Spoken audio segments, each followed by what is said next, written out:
Welcome to LOA Today. Walt and DarkDry Drew here on this Thursday, November the 29th, 2018. It is 4 p.m. New York time. That's 1 p.m. Los Angeles time and 9 p.m. London time and 8 a.m. Good morning to Sydney, Australia. We hope you're off to a good start. We hope your day's going well. We hope that you're feeling good. And Drew and I are back after missing last week because of Thanksgiving, so it's been a couple weeks. And Drew, I know you've been kind of recovering from a little head cold, but I'm glad you made it. I'm glad you're in good shape. How you doing? I'm doing well. Got lots of exciting things in the works, and I've had a pretty consistently positive attitude lately. So very good. It's been good. Yeah, we've had a lot of stuff going around here, including stuff that I've kind of alluded to on the podcast, but it's not anything I really want to talk about just yet. But some medical issues around the house, and we got some better than expected news today, so things are improving. It's a good thing. So, yeah, that's where we're at. And today we have a topic that you actually brought up a few weeks ago to me, and we finally got to the point where we can bring it in and talk about it because, well, first of all, it's not a topic I would have thought of. I mean, literally anything associated with the law of attraction is appropriate because the law of attraction is about life. But this one, you really surprised me when you brought this up, and so I'm going to kind of let you introduce it a little bit because you're the one who really knows it better than I do. We're calling it a lack of role models because you basically identified to me that is an issue with young people growing up today, and that surprises me considering all the entertainment models and role models and sports role models and so on and so forth. But you see it a little differently. So tell me what your viewpoint is here. I don't see very many role models in my life outside of like the household. And you mentioned like sports and celebrities types, but a lot of the time, especially nowadays, I don't think a lot of them are good role models. I don't think that the examples they set are very good for anyone, regardless of age. And I think that one of the things I was realizing was that in public school, most of the teachers are female, and I was looking into that. And I think it was like the 70s and 80s is when all the pedophilia and child trafficking and the big scares, all the serial killers were around that time. So, and it's hard to say to what degree it's true, but what the argument was that males in schools are much more threatening than females, and so there's a lot less male teachers. And because I think I had one male teacher in all of elementary, 0 in middle school, and then maybe 1 in high school. And that's not to say that it's bad to have female teachers, but as a young man, the only male that I found myself ever looking up to was just my dad, and that's not a bad thing to have in itself. The fact that I had one role model was more than enough for me at the time. But kind of seeing a lot of my other friends who, many of my friends had no dad, and I think that part of the inherent nature of having a mom and a dad is that they each provide essential qualities that they kind of build on each other. And so realizing that lack in the education system where my friends, for instance, one of my friends, his dad died at an early age, and then there's few role models in the school system. And so a lot of these young people, I think, are ending up looking to, like you said, celebrities and sports figures and politicians, possibly. But then when you start looking into a lot of these people, their, drug addiction and personality problems and their values are often off. A lot of the mainstream values seem to be focused on money as a measure of success. And so it's a pretty broad opening. It's a topic that covers a lot.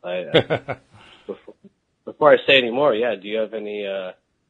Well, I mean, take this in I think your observations are accurate, and I think that it's been true for a long time that a lot of role models are role models because of money. That's been true for decades, I would say.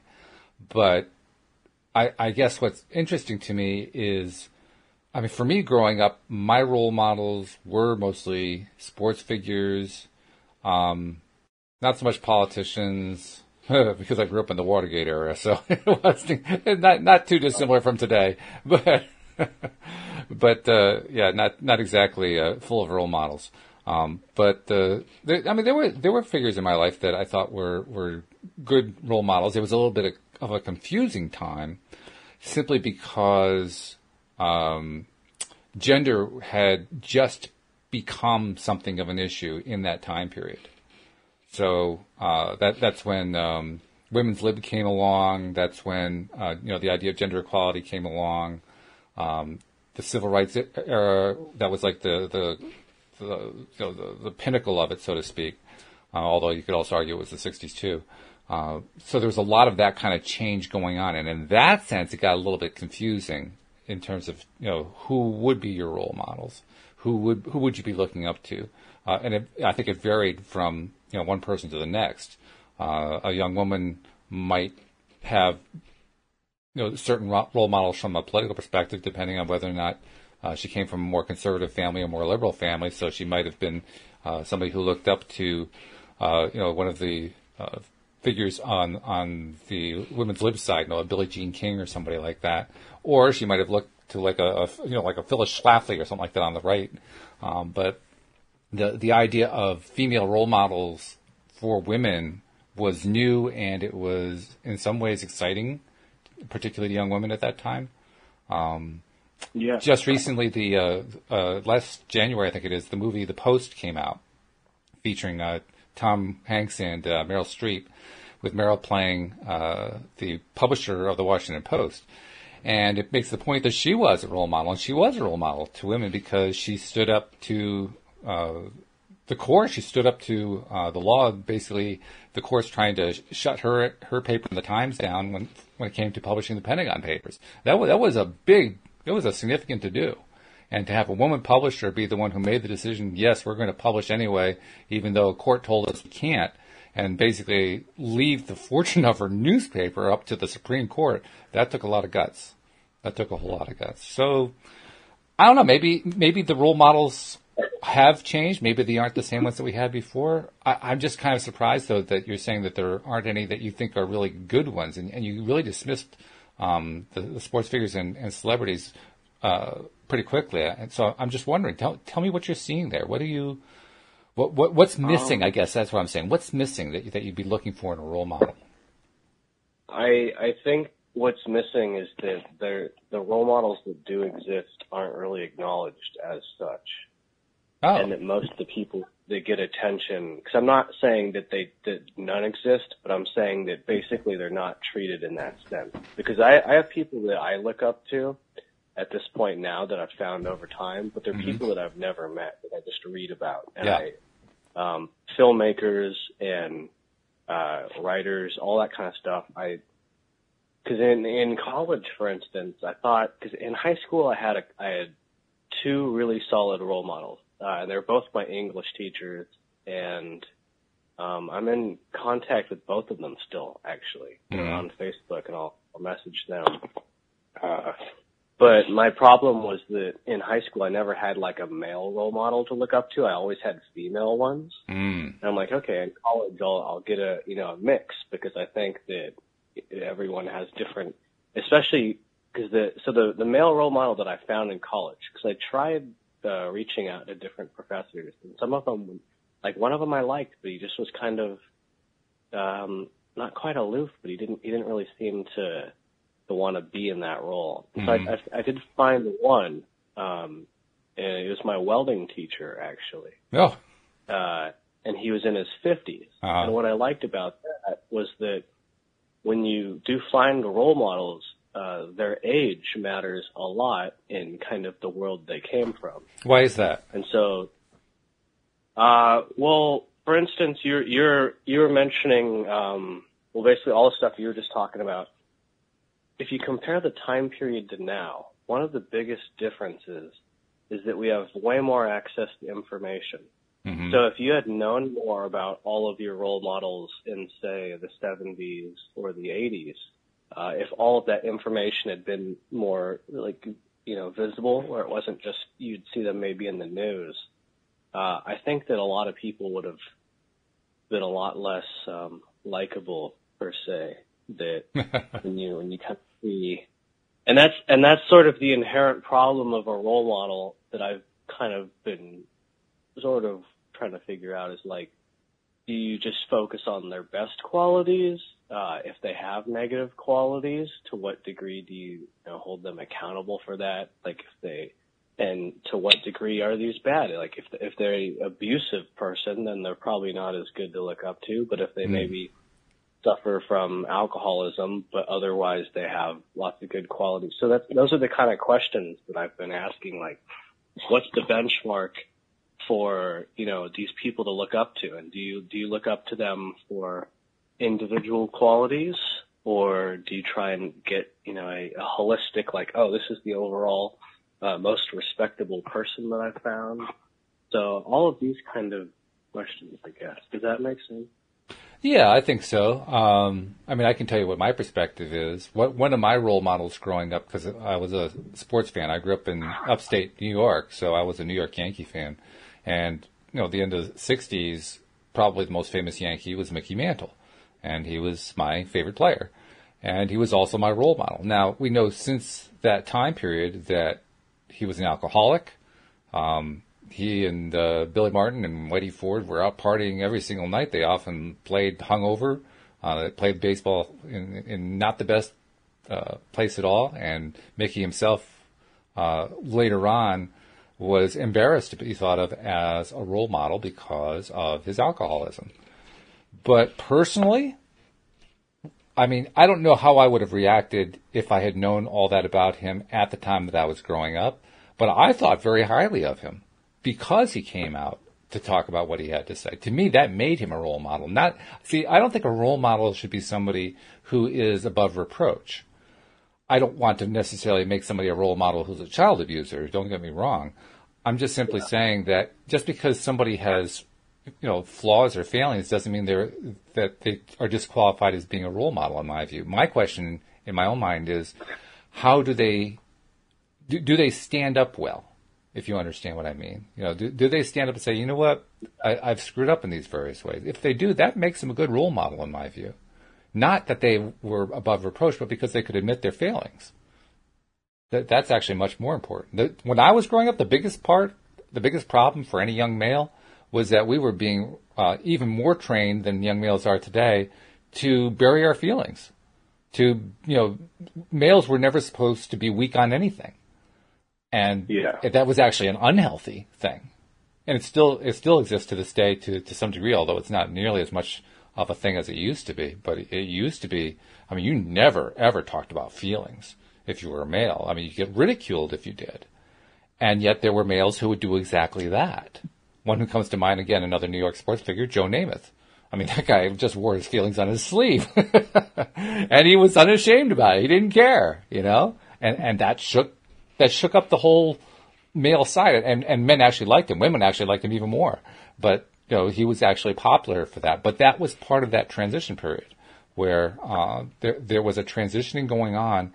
And anyone who was a male role model who was willing to show that, they didn't get credit for it necessarily, but I think that speaks very highly for them because they were pushing the boundaries at a time the boundaries needed to be pushed.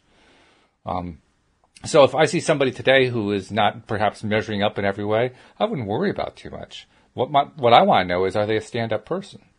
Because if they're a stand-up person, that's good enough. They don't have to be perfect. Nobody's perfect. Yeah, that's fair. That's one of the things that I was saying, sort of, is like, to what degree do you judge those qualities? But I guess that's an individual thing. The follow-up would kind of be then, you and I have a sense of which qualities that we think are good and bad, but the general public, and then in specific, like youth, their ability to judge character Mm-hmm. and their ability to assess what makes a quality role model, I think that's also distorted in that there's not really like a clear, like I feel like there's not clear morals as much anymore because it's a less probably structural religious kind of realm. I don't know how many people were religious like through time in the U.S., but I feel like at this point, this is the most diverse the U.S. has ever been, and so there's no like outside of the Constitution and the Bill of Rights per se, that there's no sort of structured like this is the way that you should operate in society. You know what I mean? Mm-hmm. So like, there's obvious things: don't murder, don't lie, don't steal, stuff like that. But then when it comes to like your own personal values per se, it's a personal thing. But then to place like, to treat any of them from an objective standpoint, like what's better, I guess you'd have to look at it from different perspectives, like what benefits society more, what benefits the individual more, that kind of stuff, Because then a lot of the people that I see getting attention are kind of getting attention for deplorable qualities. You know what I mean? Like especially with all the politics now. Like, I don't know if politicians have ever been the kind of person that anyone looks up to. I would like to think that some of them. There have been like a few, but they're the exceptions. They're notable in history because they're exceptions. Yeah. So that's a good way to put it. Is that they're. I mean, the ones that I learned about in high school, like they would be the exception. But outside of that, So then back to. So you've got role models that you never actually meet, but then you've got some that are in your everyday life. Mm-hmm. It kind of is more challenging because, for one, not everyone has access to that. It's to some degree random in who you'll be able to meet and connect with. And then furthermore, when people are young, how do they assess, whether or not a role model is good? And I don't think they can. And I know that I've had advice that's been given to me. Some of it was good, some of it was bad, but, learning that the hard way. And Yeah. By the way, people who are weighing in a little bit in the Law of Attraction Changed My Life group, and Jeffrey, who's one of our regulars, said, are there differences between role models and mentors, which is a good question because it sounds to an extent like you're talking sometimes about a mentor more than a role model. And there's probably a lot of overlap between the two as well, but it's worth considering that as part of the conversation. I'd like to point out, though, that when you listen to the teachers of the Law of Attraction, Abraham is the one that's coming to my mind most noteworthy right now. Abraham makes it a point of saying, we don't judge what it is that you're choosing to do. We are not here to tell you what's right and what's wrong. We're not here to try to influence you one way or another on that because we really want to leave that up to you. What we want to do is to help you to understand that the law of attraction is neutral to values, is neutral to right and wrong, it's neutral to all of that. It's a law, like, a physics law or something like that. And that's all it is. So the people who are on the other side, so to speak, the non-physical people who are intently focused on what's going on here on Earth, they're not terribly interested in all that stuff either. The right and wrong is not what they're interested in. What Abraham wants us to know is that we can choose between what we believe is good for us, or what feels good to us, and what does not feel good to us. And if we choose what feels good to us, and we do that fairly consistently, we're going to have a life that is satisfying. If we choose stuff that on the whole tends to not feel good to us, then we're going to have a frustrated life. We're going to have a life of all the stuff we don't want delivered to us. So that kind of alters the topic a little bit, I think, because if we're talking about role models from a law of attraction perspective, in other words, attracting role models, it really becomes a very individualized thing. I mean, you talked about how, I don't remember exactly how you phrased it, but the gist of it was that it's not as uniform in a religious sense or something like that. Personally, I'd say that's a good thing, because I grew up when there was a uniformity from a religious sense, and I can tell you it was not a happy place. It was actually a pretty miserable place. I am really pleased by how much diversity has entered into the spiritual realm and into the realm of religion and metaphysics and mysticism and all that kind of thing, because I think it's actually for the better. I agree. So, how does somebody pick? I think that any young person picks based on what's important to them or what they think is important to them. And they may pick what you might consider to be wrongly, but they don't have to stay with that pick. I mean, anybody that we're picking as a role model, we're kind of trying things out, aren't we? Because that's what a role model is. It's like checking out what somebody else is doing as a way to try out in our own minds. Let's see, is that the way I want to go? Is that the kind of person that I want to be? Yeah, definitely. So that's going to be very individualized no matter who you are. See, I think what you're really talking about here is you haven't found the role model that you want. Yeah. Yeah, I've always, because I tried different things. I was in all these sorts of clubs. I played when I was in sports, never found, I think part of it was that most of the people that I've tried to engage in that manner have kind of, they did not step up to the plate, I guess. You know what I mean? They let you down. A lot of people, and then I guess also we should try and resolve the mentor role models. I guess a mentor seems to have a more active role. I feel like a mentor is someone you know, but a mentor can be a role model. I guess a role model would be more of the more abstract form, because a mentor is more of a sort of like actively like, no, this is right, this is wrong, don't do that. So when it comes down to the application of role model versus mentor, I think that a lot of it, like you said, it does overlap, where it's sort of, in a lot of cases, might be the same. But, so I guess then the difference, a lot of the mentors that I tried to engage and tried to have become mentors, I found that they were not, it didn't feel like they wanted that, if that makes sense. Mm-hmm. So I had two in college. Dr. Karma was like my go-to mentor for basically all of college. Mm-hmm. She was the one who taught me stand up and all of that kind of stuff. Oh.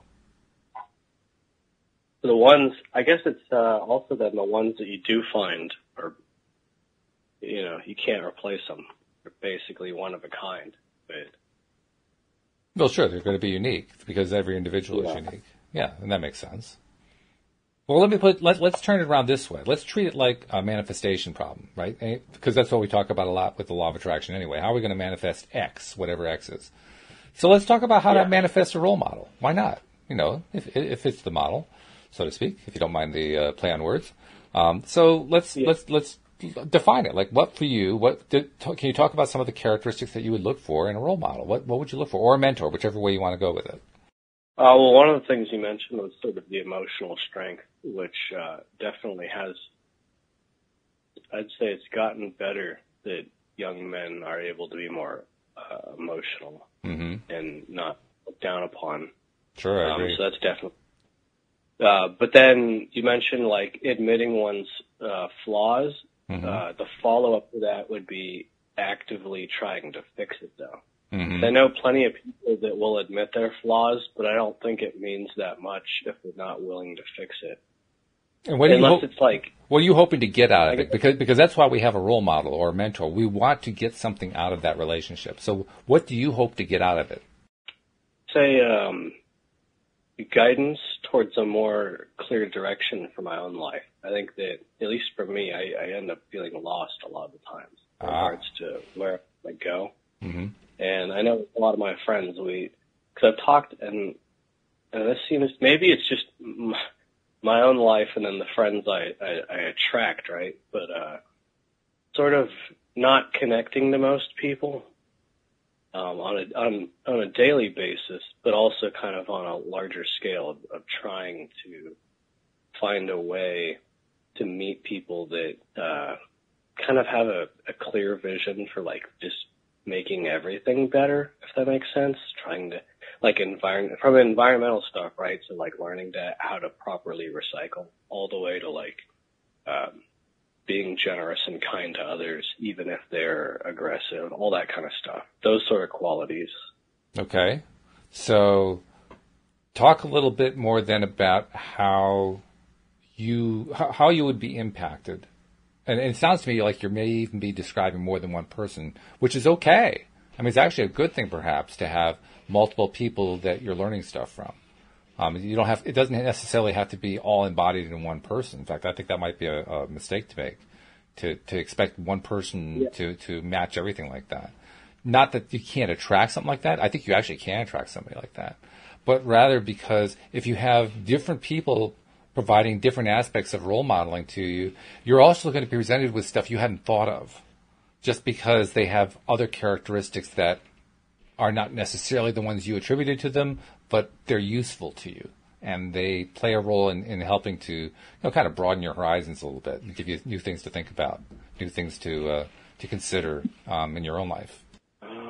Wait, so what was the question at the beginning of that? Well, the question is, what would this do for you? I mean, if you were to evaluate what the ideal role model or role models is going to be for you, what are they going to bring to you? Like, what benefit are you going to get out of it? What's it going to do for you?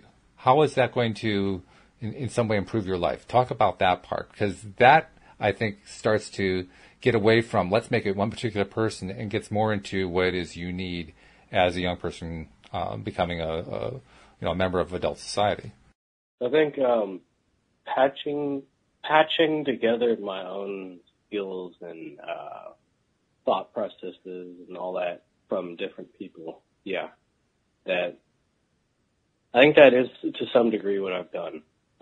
Finding different qualities and I've never met anyone that was like, this person satisfies all of that they provide, clear direction, good advice, that they're always, I think the one thing is that they always, if you do find a good mentor or role model, that they're always pretty much there for you. Mm-hmm.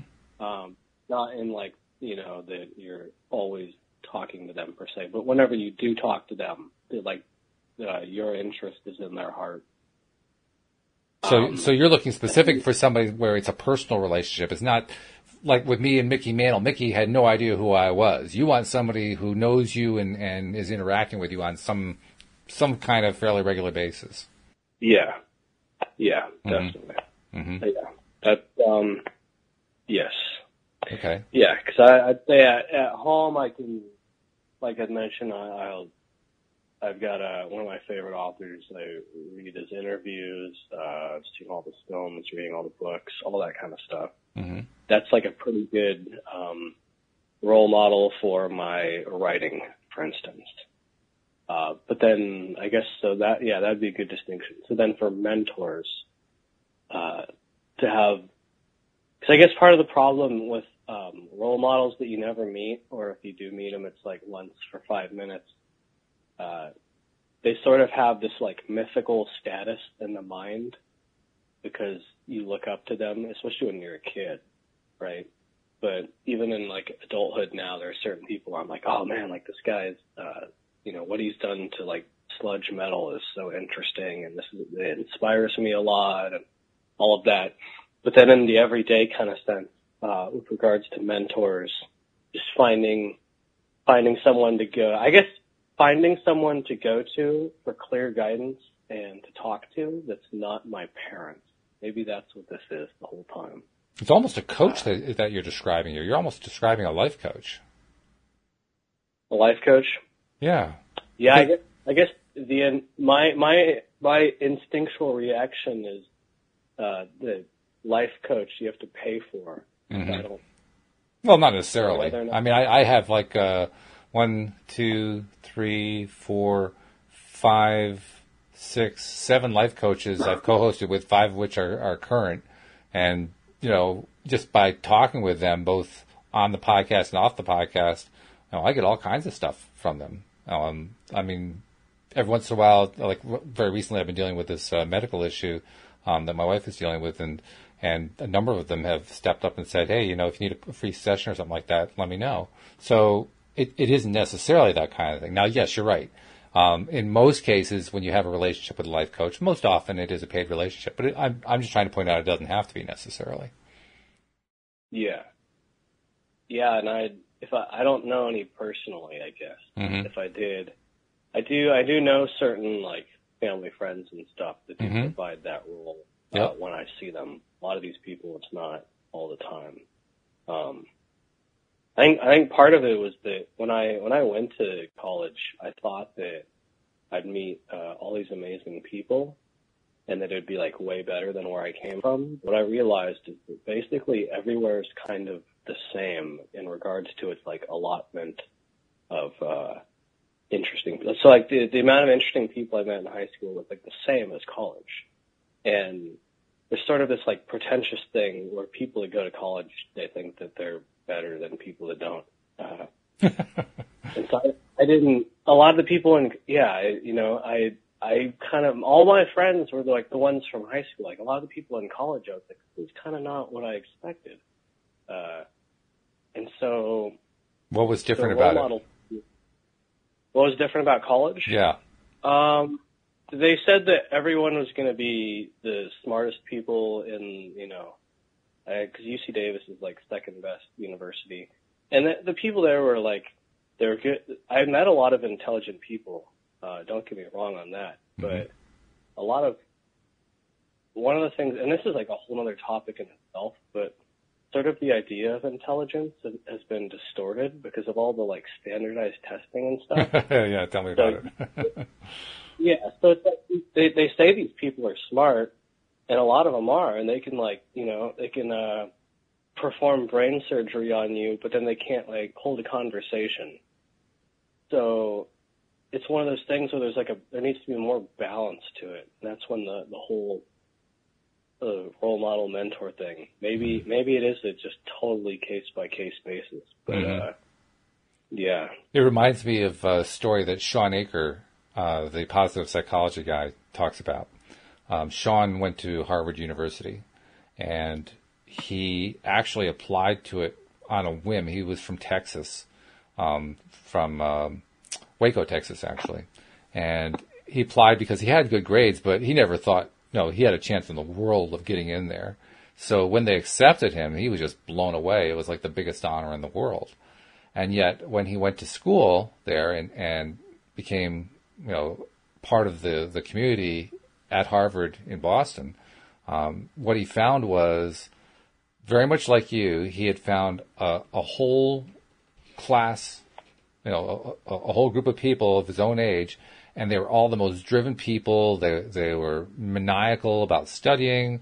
They were maniacal about everything regarding their academic pursuits.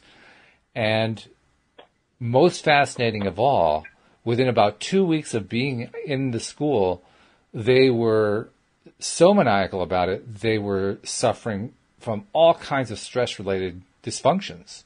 All kinds of psychoses were coming out, drug dependencies, all kinds of stuff because of the tremendous amount of pressure they were putting upon themselves because they were in Harvard. Harvard, that's the big school. That's the best school, right? If you get the degree from Harvard, you're set for life, all that kind of thing. Well, so the pressure was just unbelievable. And he later on became a graduate student after he got his degree and was a resident advisor like you were.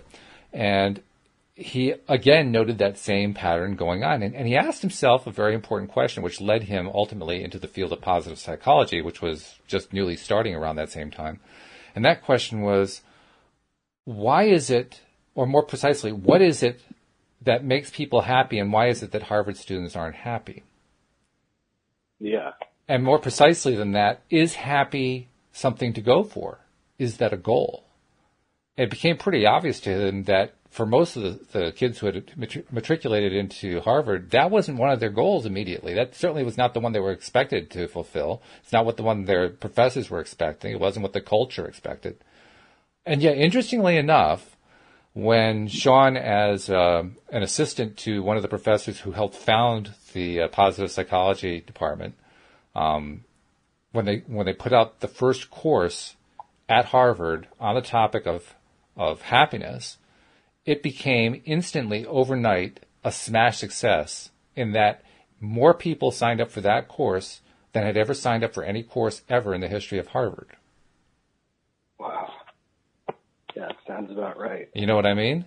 So Yeah. clearly what was expected and what people thought they were supposed to do and so forth was not matching up with what they needed. And the moment that somebody came along and said, hey, we're going to give you a course that explains to you what it takes to be happy, they signed up in droves.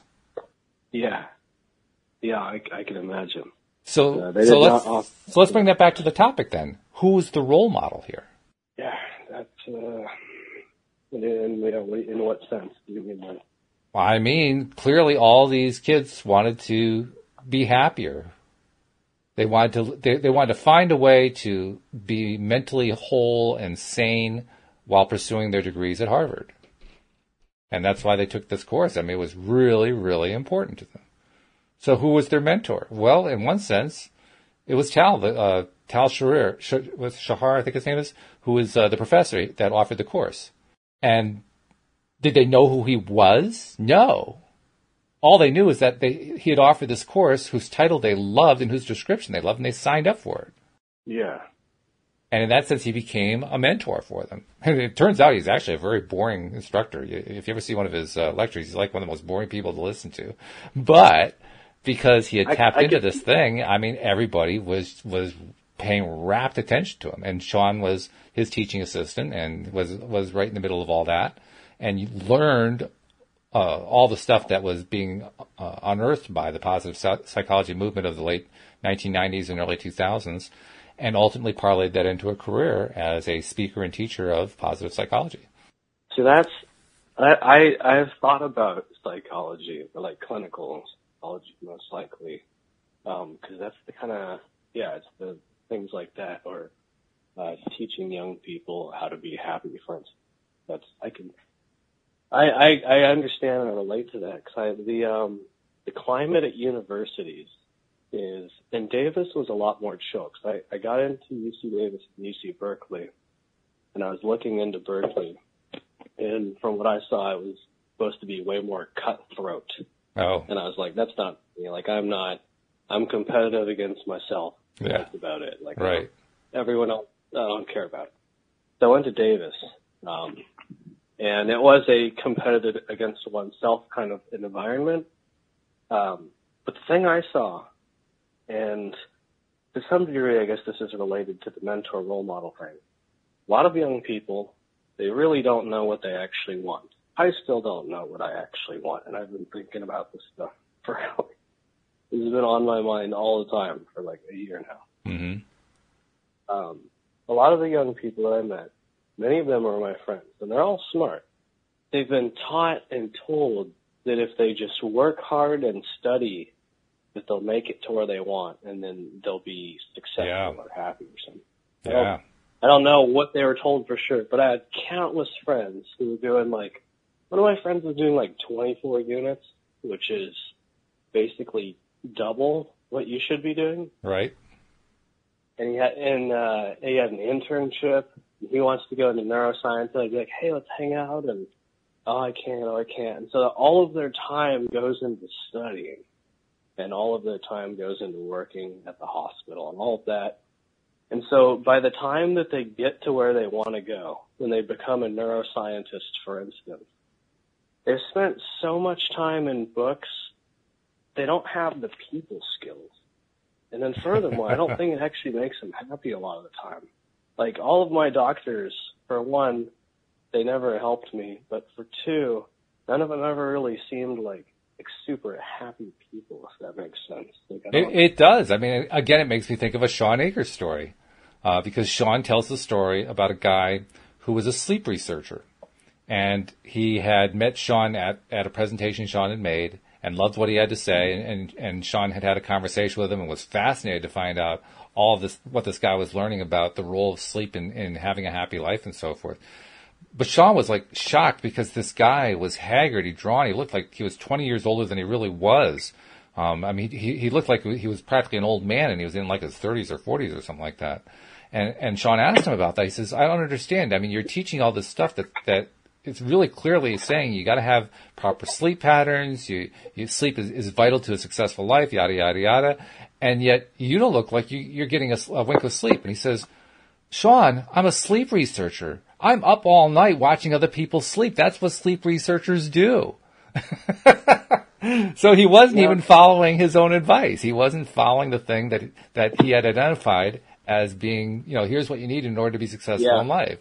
He wasn't following his own advice. Basically what you're talking about. And that's, for me, that was always like a debilitating thing. Like, when you have a mentor that gives you advice and they don't follow it, it kind of makes the advice, I wouldn't quite say useless, but because I've always been kind of like the angsty teenager. Like I think that's like my spirit animal is like my dog. It's kind of angsty and always trying to improve and having like too high of standards, because if you set them too high, then you'll still hit pretty high up there, but perpetually like always pushing upward, I guess. Yeah. Jeffrey asked an interesting question in the comments section in the Law of Attraction Changed My Life group. People who are watching the live stream of this podcast recording. He said, "Who's the happiest person in your life?" That's a good starting point, I think, for identifying a possible mentor for you, and really for anyone, I think. But I mean, if you were to think about that, who's the happiest person in your life that you can think of? Oh gosh, in terms of who makes me the happiest, or who I think is the most content with their life? I guess I could answer. Well, his question was, who is the happiest person in your life? I'd say let's stick with his question. Who is the happiest person in your life? I think that my mom, and then the follow-up would be my dad. Okay. And but it wasn't always that way. Like when I was young, and that's basically a long story, but they lived together in the same house with my sister and I for like our whole childhood, even though they weren't together. Mm-hmm. Like they were not officially divorced, but they were unofficially divorced. Right. And so for a long time they weren't happy. And then now that they have their own places, that my sister and I are, at or beyond college, they've definitely like become, and I read this online somewhere, that your 50s is like the peak of life. That's where you like settle it with content. So their lifestyles are good and admirable, and the work that they do has meaning, and they are happy the majority of the time. So they are kind of my benchmark, the two of them. But then there's that sort of like natural instinct that I have, just to, like, if you told me a piece of advice and my parents told me a piece of advice, like, I'd be more inclined to listen to you in my younger years, because I'm like, my parents, like, I don't want to listen to what they have to say. But now that I've been around long enough, literally every single thing they ever said came true. Mm-hmm. So I'm pretty much now like, okay, if they say something, my instinct at first is, get away from me, I don't want to hear that. Then it's like, okay, they're probably right. So, now not always, but like 99% of the time, yeah. Sure. So, parents. But outside of that, not many. My dog is kind of, he's my calming, yeah. Yeah, but dogs and cats. Pets are great for that because they are givers of unconditional love. Yeah, exactly. So they're always happy. Yeah. So I guess my dog is my role model in terms for how I wish to be. Mm-hmm. But she's not a mentor. So yeah, there's a good example of the difference, isn't it? That's definitely a role model who's not a mentor. Yeah. Yeah, and that's I have plenty of those, I guess. People that like, there's like, I got to do that. Like, I want to take that quality. But for a mentor that's more active, yeah, parents pretty much at this. So it sounds like too you have some ambiguity about it being your parents because the childhood wasn't happy because they weren't happy, and so you have a certain degree of doubt, and that's understandable. I mean, that you have that you have those old tapes playing, so to speak, and now you're getting different signals, and you like the signals that you're getting now. And you're even recognizing that a lot of things that they said when you didn't like the signals are still good, but the tapes are there, and those tapes can kind of get in the way because we just respond to the tape rather than to the person very often. Yeah, and all of that is definitely kind of been on my mind here and there. So many existential concerns. So let's try a second question as a follow-up. Now that we've identified some happy people in your life, what do you think it's going to take for you to be happy? Yeah, that's... Sounds like your dog's expressing an opinion there. Yeah, I was going to say that's a sign, isn't it? That is a great question, and that's sort of been on my mind a lot. I guess one of the examples is that, I mean, the persona that I list when I do these calls, my comedy persona. Mm-hmm. I wouldn't quite say a change of heart entirely, but I thought that I wanted to be a stand-up comedian as like a career potentially. But when I was doing the open mics and being around other comedians and living like that kind of like what it's like to actually do that, mm-hmm. It was not fun. It basically felt like Fear and Loathing in Las Vegas meets an AA meeting. That's basically good description. That's feeling. So you've identified one form of thing that is not what's making you happy. So let's go back to the original question. What would make you happy? What makes you happy in general? You don't even have to have a final full answer on this, but what are some of the things that make you happy? Well, creating things. So, for instance, so writing stand-up comedy makes me happy. Performing it makes other people happy. Making films makes me happy. I don't care if anyone sees them, but so I guess creating art, and I have been doing that more lately. Writing and actually just finished a short film that's on YouTube. Very good. So all that stuff makes me happy. Good. But then trying to figure out like the rest of life kind of version, that's the tough one. Yeah. I feel like this would be a question for an entire episode. What makes you happy, and then analyze every single different thing. We could do that next week. Why not? Yeah. Yeah. Because it's key. Until you have any kind of answers about what makes you happy, you don't even know what to try to attract. So yeah, I think it's a really important topic. I agree with it. And you probably noticed my first response is what makes me not happy. But that's very typical. Most people start that way. You're not alone. Don't beat yourself up about that. Everybody does that. I think it's important still, even though it's not exactly it's not positive. But you have to be able to point bad things out in order to know which way is good. So, those are the kind of revelations, I guess, that we're finding ways to make it fun, right? Because I still want to do stand-up comedy, but how do I find a way to make it fun?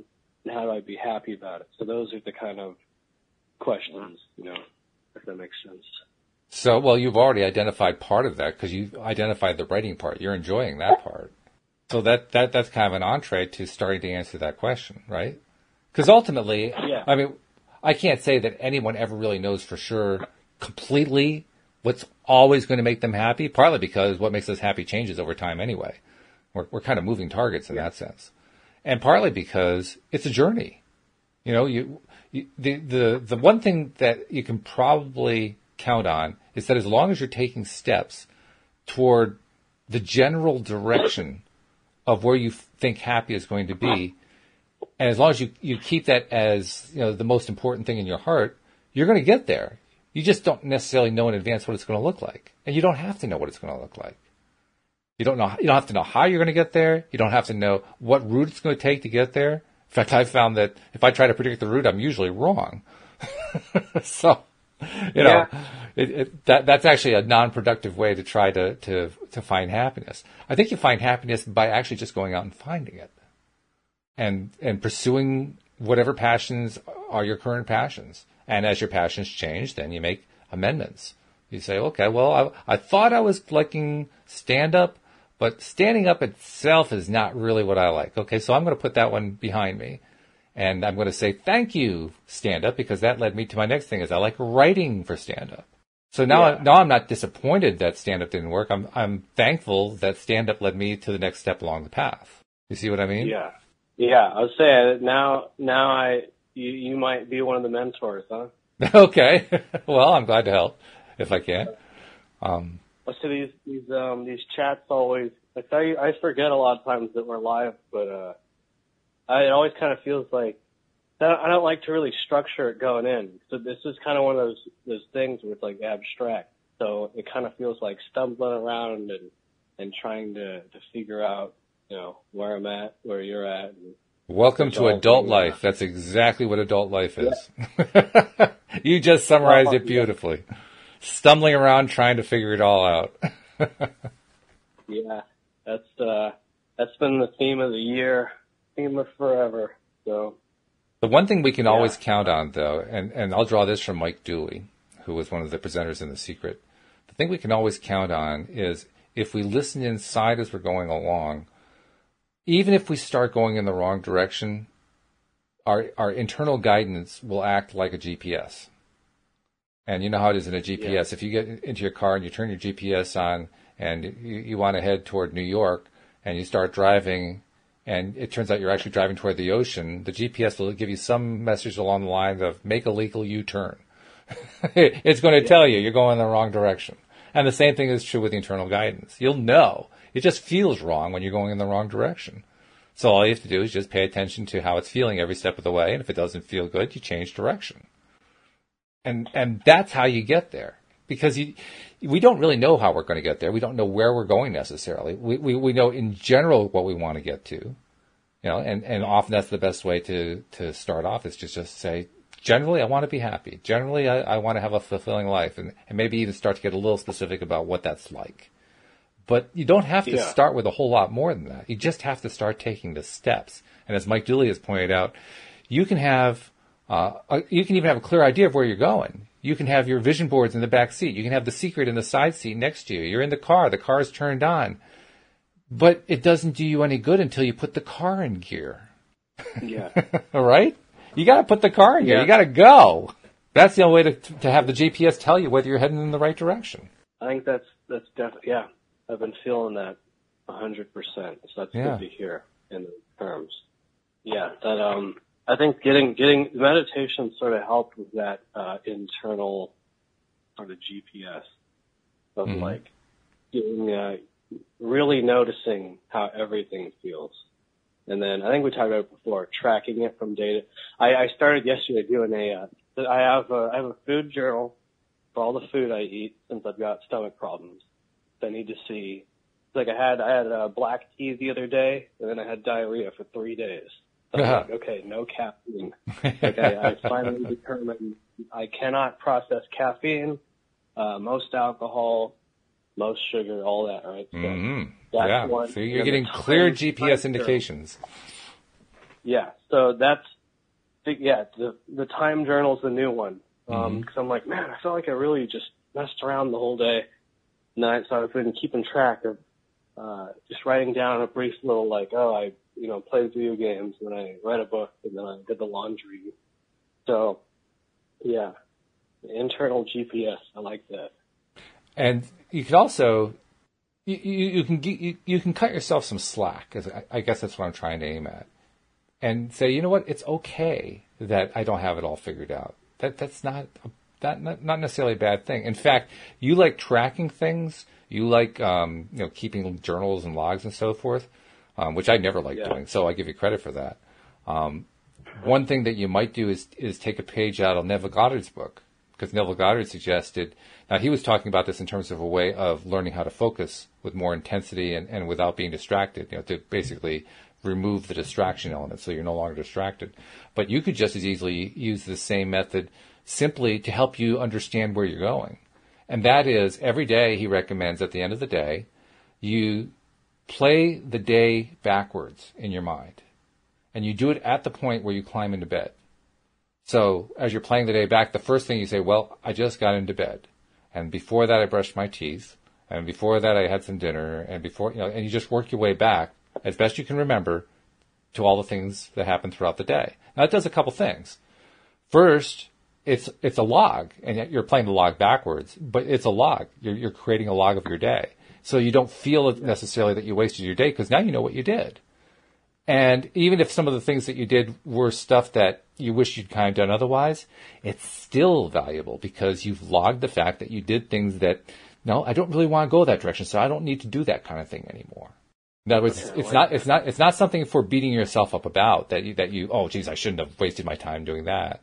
It's rather you got new information that says, you know what, I didn't get any satisfaction out of doing that. So now I know I don't have to do that anymore.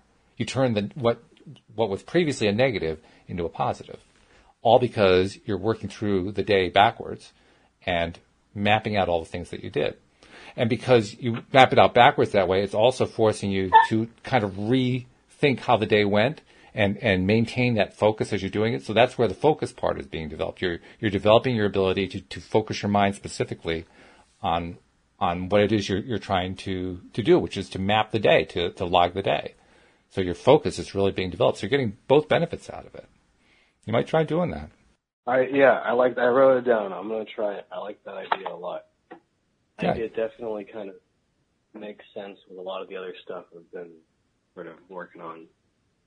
Maybe do that for the next week, and then with next week's show, I think it's a good idea. Let's talk about what makes people happy, what makes us happy. Let's make that a topic, and then you can kind of give us a report on what's happened with doing the various exercises that you've been doing during the past week, including that one. Awesome. Yeah, that sounds wonderful. All right. See, you're good at this. You're much better at that than you thought you were. Well, I appreciate that. Yeah, no, I definitely, I always feel better after each of these calls, like I'm on the right track, and hopefully, maybe other people are like, oh, I was there at some point, or it provides some sort of value. Oh, I think we've all been through what you're going through. I remember, I think anybody who has graduated from any level of schooling and entered adult society and felt completely lost because they had no idea what was going on with most of it has experienced that. They know that feeling. Just as we've all known the feeling of, having our first crush and then getting, brokenhearted out of it, or having our first job and then the job didn't work out. We got fired, or we just didn't like it and left, or moved on to something else. We've all been there because those firsts stick in our minds. They're a big part of our lives. So yeah, I'd say this is pretty universal. Regardless of whether somebody's going through it right now, we can all identify with it. Yeah, 100%. So yeah, I guess part of one of the things I wish to accomplish is to find ways to convey things I wish I'd known to youth. So you're doing it right now. Well, so on the right track. There you are. Hey, we're running out of time for this week, but I look forward to talking about it next week. I want to remind people, if you're not yet a subscriber, become a subscriber. The instructions on how to do that are found in most places where you are finding either this live stream or the recorded podcast. But if in the description you're not seeing the links for subscribing, just go to the homepage of the website at loatoday.net. And there are great big links there for Android-type devices and for Apple devices. And you just click the right one that's for you, and it'll just walk you right through the process. And once you subscribe, make sure you listen. It doesn't do you any good to subscribe if you don't listen to the podcast. And then once you're listening, each time that you're listening, put it out on social media. Share the fact that you're listening because that's how you found it. You found this stuff most likely because you saw a post somewhere. That's how you found the podcast. Well, somebody else put out that post. Somebody else tweeted about it. Somebody else commented on it. Somebody perhaps even that you know. Well, pass the message along. Let more people find out about it. Post in your favorite social media channel that you're listening. And finally, feel free to contact us. I mean, perhaps listen to the live stream like many of the people are doing today. Share comments, send in questions. I like receiving stuff too by email or text message or whatever. My email address is walt@loatoday.net. I get a lot of messages through Facebook Messenger, but and so do all of the co-hosts here. We all get messages, and we love it, and we share very often. We share what people are writing in. In fact, this morning, Drew, we were taking like 3 or 4 questions that had come in, and Joel and I had a great time just answering those questions. So we want to encourage people. Please contact us. It's really worthwhile. And so those are the messages. And Drew, I look forward to carrying on the conversation with you next week. Yeah, sounds good. All right. Talk to you then. All right. You'll have a great weekend. And our listeners, we hope that you'll join us next time as well here on LOA Today. Goodbye, everybody.